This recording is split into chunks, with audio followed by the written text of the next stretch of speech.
नमस्कार। मैं हूं संजय पांडे और आप देख रहे हैं समाज की बात। दरअसल मैंने पिछले दिन जो वीडियो डाला था कि कुछ मुट्ठी भर कर्मचारियों ने सरकार को हिला दिया। जी हाँ, तो बात मैं कर रहा था पेंशन स्कीम की, एनपीएस, यूपीएस या ओपीएस। तो उस पर तो जो भी कुछ कहना था हमने कह दिया था, या कुछ जो उसके तथ्य थे। लेकिन लोगों के उस पर जो कमेंट आए, तो अब लोगों का जवाब हमको बारी बारी तो दे नहीं सकता था। इसके लिए हमने सोचा कि एक वीडियो बना करके उन लोगों का जो सवाल था उस पर मैं जवाब दूं।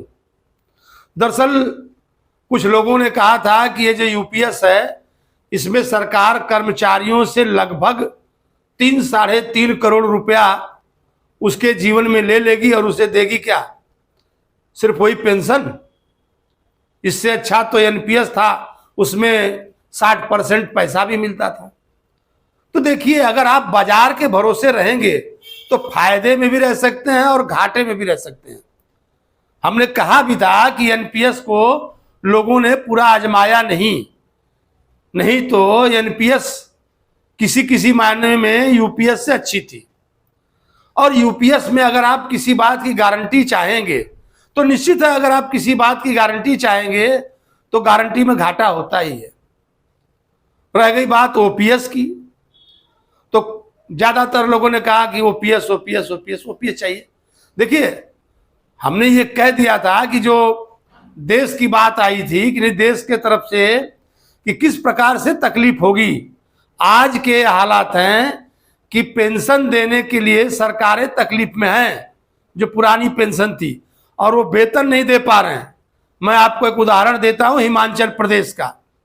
हिमाचल प्रदेश की ये हालात हैं कि वो 5 तारीख तक अपने वेतन नहीं दे पाए हैं और उन्होंने फ्री का वादा किया था। हमने कहा कि जो फ्री का कल्चर है और जो फ्री का वादा है, उसमें उन्होंने कहा कि नहीं, हम 200 यूनिट बिजली फ्री देंगे, उससे भी वो वापस हट गए। और फिर कहा था कि हम ओपीएस देंगे। और इन सब सारी बातों से सरकार इतनी तंग हालत में आ गई कि वो अपना वेतन का भुगतान नहीं कर पाई। कमोवेश यही हाल पूरे देश का था। तो सरकार की चिंता इस पर लाजमी थी। अब यूपीएस और एनपीएस के इसमें तुलना की थी। हमने बताया था किस तरह से एनपीएस में 10% कर्मचारियों का योगदान होता था और 14% गवर्नमेंट देती थी, और दोनों राशि जमा होती थी, और रिटायरमेंट के बाद उसका 60% हिस्सा कर्मचारी बिना टैक्स के, यानी उस पर इनकम टैक्स उनको नहीं देना पड़ता था, वो ले लेते थे, और बाकी के 40% पर टैक्स देते हुए उनको बाजार के हवाले करके उस पर जो आता था पेंशन उनको मिलता था। और यूपीएस में जो उनको ये सरकार ने एक सिस्टम लगा दिया कि कर्मचारियों से 10% लेंगे और हम 18.5% डालेंगे, और इन दोनों को जोड़ करके 25 साल में जब सर्विस जाएगी तो पूरे 12 महीने का ऑन एवरेज मिला करके उसकी जो बेसिक पे होगी उसका 50% और प्लस डीए जोड़ करके हम उनके पेंशन के रूप में देंगे। और उनके जो परिवार है, या कभी अगर वो नहीं रहते हैं तो उनकी पत्नी को 60% मिलेगा। और इसमें कोई अमाउंट, कोई रकम उनको मिलने वाली नहीं है। यूपीएस में सिर्फ पेंशन की गारंटी मिलने वाली है। कर्मचारी अगर 10 साल की सेवा दे चुका है तो उसको न्यूनतम पेंशन 10,000 रुपया गारंटी, और उस पर महंगाई जोड़ के 50% यानी लगभग 15,000 रुपया। अब यूपीएस और एनपीएस के बारे में समझाने जैसी कोई बात तो नहीं गई, बात कमेंट की चल रही है। तो कुछ लोगों ने कहा कि मुट्ठी भर लोगों का जो शब्द था कि आपने इस शब्द को इस्तेमाल किया कि मुट्ठी भर लोग। तो मेरा कहने का मतलब यह था, दरअसल हमारा दर्द जो है समाज के उन असंगठित क्षेत्रों की तरफ था। कुछ लोगों ने कहा कि नहीं, हम तो पढ़ लिख करके आए हैं, वो पढ़े लिखे क्यों नहीं। तो अगर श्रीमान आप उनकी समस्याओं में जाएंगे, किसी के पास पैसे नहीं थे, किसी का बाप कोचिंग नहीं करवा सकता था, कोई उन स्कूलों में पढ़ा जहां पर शिक्षा की हालात आपको मालूम थी, ये तमाम समस्याएं थी, उस पर मैं ज्यादा नहीं कहूंगा। तो कुछ ऐसे भी लोग थे जो बेचारे पढ़ सकते थे लेकिन पढ़ नहीं पाए, और वो जब जा करके शहरों में एक छोटे मजदूर के रूप में काम किए, कपड़ा मिलों में काम किए, तो कहीं ना कहीं उनका भी योगदान है देश के लिए, उनका भी योगदान है। हमने कह दिया कि भाई कुछ लोग थे तो लोगों को बातें नागवार गुजरी। खैर अगर देखा जाए तो पूरे देश में अगर सरकारी कर्मचारी तो शायद 1 करोड़ के आसपास होंगे, और 140 करोड़ की आबादी है पूरे देश की। खैर छोड़िए, आगे बढ़ते हैं। कुछ लोगों ने कहा कि बीजेपी के दलाल, जबकि अगर आप हमारा पुराना वीडियो उठा के देखेंगे तो मेरा वो हाल है कि मैं किसी पार्टी को पकड़ के चलता नहीं। जिसकी जो बात हमें अच्छी लगी मैं उसको बोलता हूं, समाज के हित में जो हमारे समझ से बात है मैं उस पर बात करता हूं।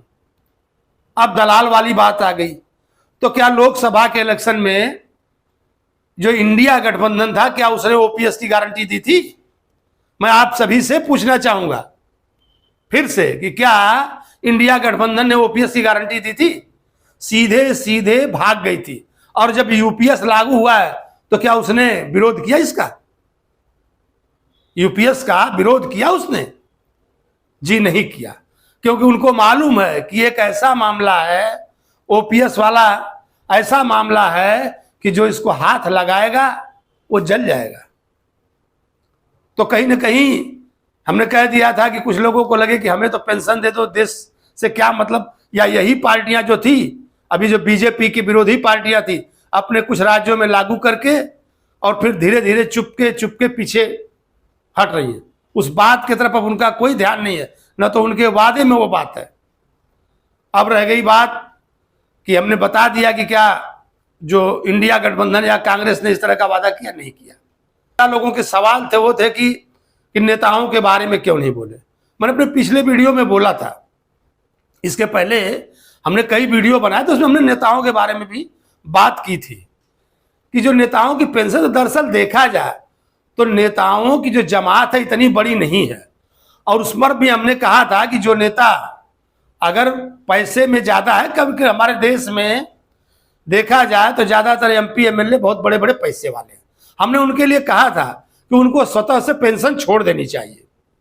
लेकिन अगर कोई 100 में एक ऐसा नेता होगा जो गरीब मिट्टी से निकल करके आया होगा, तो आप समझ सकते हैं कि उसको पेंशन की जरूरत है, क्योंकि वो 20 साल 25 साल तक उसने कोई पैसा नहीं लगाया है, या उसके तनख्वाह से पैसा कटा नहीं है और उसके पास भी खर्चे हैं। हालांकि भारत में ऐसे नेताओं की तो अब संख्या नहीं के बराबर है। तो आपकी इस बात से तो मैं सहमत हूं, लेकिन जो नेताओं की पेंशन है तो देखा जाए तो कुछ 60-70 करोड़ रुपए सांसदों पर, जबकि कई लोगों ने कहा कि ये ज्यादा पेंशन लेते हैं। तो राज्यवार तो अलग अलग उनके पेंशन के फार्मूले हैं, कहीं पर 25,000 है तो कहीं पर 8,000 सालाना जुटता है। फिर पुराना सांसद है तो उसको अलग से वैसी पेंशन मिलती है। के सांसद हैं उनको 25,000 रुपया पेंशन जो है मिलता है। तो ये तो रह गई बात, और उनको कुछ भत्ते मिलते हैं, तो उनके खर्चे हैं। और हमने कह दिया कि नेताओं को, ऐसे नेताओं को जिनके पास अच्छी प्रॉपर्टी है, अच्छा पैसा, उनको स्वतः से छोड़ देना चाहिए।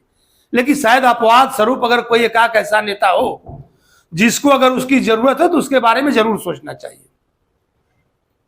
अब रह गई बात, हमने बता दिया कि किस तरह से लोग नेताओं के बारे में, पार्टियों के बारे में, और कुछ लोगों ने कहा कि हमारा 3-3.5 करोड़ रुपया इकट्ठा हो जाएगा। तो जबकि अगर देखा जाए तो इस कैलकुलेशन में शायद 2-2.5 करोड़ तक पहुंच रहा है, या हो सकता है कि भाई 3 तक पहुंच जाए। तो हमने पहले ही बता दिया कि जो अब बाजार से हट गए, गारंटी ले ली तो गारंटी में घाटा होगा। फिर आपको गारंटी के बाद ये नहीं देखना है कि हमको उसमें से रिटर्न कितना मिल रहा है, अब वो सब आपके भाग्य भरोसे है। और जहां तक ओपीएस का सवाल है, तो ओपीएस की डिमांड, और कोई भी सरकार अब ओपीएस के बारे में नहीं सोचेगी। आपको अब इस भरोसे नहीं बैठना कि कोई भी सरकार आएगी और आपको ओपीएस दे देगी। ओपीएस की तरफ कोई मुड़कर भी नहीं देखेगा। तो मैं चाहूँगा कि जो हमने कहा कि देश के उन असंगठित क्षेत्रों के बारे में या उनके बारे में सोचिए। आपके पास तो तनख्वाह है, एक मोटी रकम आती है, उसके बाद भी ये हाल है। तो हमने सिर्फ जरा सा बस यही कह दिया कि उनके बारे में भी सोचिए कि आखिर उनका क्या हाल होगा। तो अब यूपीएस और एनपीएस, इन्हीं दो पेंशनों में से आपको एक चुनना है और वो आपके ऊपर है। और उसमें भी सरकार ने कह दिया कि सिर्फ एक बार ही आप अदला बदली कर सकते हैं। ये आपके ऊपर है कि आप एनपीएस चुनना चाहते हैं या यूपीएस चुनना चाहते हैं। और मैं अपने ढेर सारे वीडियो जो समाज से जुड़े हैं उनको मैं बनाता रहता हूं और आप सभी से चाहूंगा कि आप लोग हमारे चैनल को सब्सक्राइब करें ताकि आने वाला वीडियो आपको आसानी से मिल सके। फिर मैं अपने किसी अगले वीडियो में मिलूंगा, तब तक के लिए धन्यवाद।